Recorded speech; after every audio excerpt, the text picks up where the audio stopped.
به نام خداوند بخشنده و مهربان و نهایت با رحم. السلام علیکم تماشاگران عزیز و هواداران شبکه کاروان عمر. معجزه ای که با امام رخ داده بود و این معجزه خداوند را ببینید.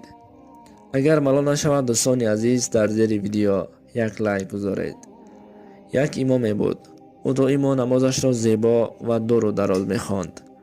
جماعت نیز این امام را زیاد دوست می داشتند. روزی این امام در مسجد نماز پیشین را با جماعت می خواند. در وقت نماز سنت وقتی برای سلام داد که یک موی سفید را دید و به چپ سلام داده زود براش نگاه کند، این موی سفید نیست. در نماز فرض پیشین نیز با همین حالت تکرار شد. امام از این حالت حیران شد. وقتی در آخر دو رکعت سنت پیشین پیش از سلام دادن پرسید: امک جان، شما کی هستید؟ وقتی براش سلام دهم میتابید، اما به چپ سلام داده باز براش نگاه کنم گم میشوید. موی سفید گفت: اگر کی بودن من را دانستن خواهی، همراه خودت جماعت را بگیر، از بین شهر و از راه تاریک و ترسناکی او گذر کن. وقتی از کوچکی گذشتی، یک دروازه سبز میبراید. در آنجا نوشته شده است که لا اله الا الله محمد رسول الله.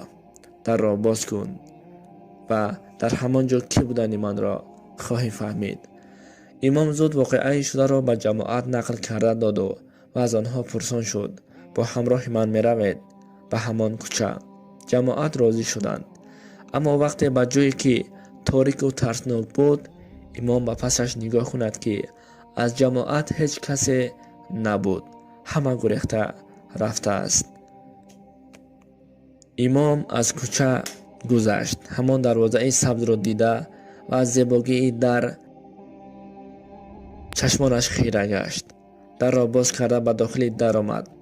وقتی داخل که شد، موی سفیدی که در مسجد به چشمش تافته بود در همانجا می ایستاد.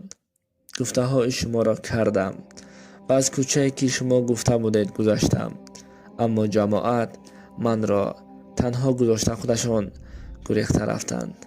اکنون گویید شما کی هستید؟ موی سفید خنده کرد و گفت: من عزرائیل هستم.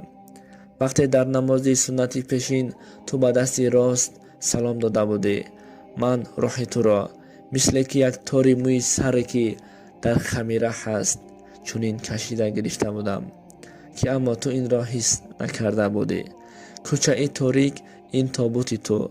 جماعت تو را برداشته به کوچه تاریک و ترسناک، یعنی به قبر گذاشته خودشان رفتند. ایمان تو چنان مستحکم بود به کاری کرده ات را به این جایها رسانده آورد. اینجا باشد جنت است گفته روایت به انجام می رسد. خب دوستان عزیز، از این قصه معلوم می شود که هرچند ما عبادت را زیاد کنیم، همان قدر مشکلی جان دادن برای ما آسان می گردد.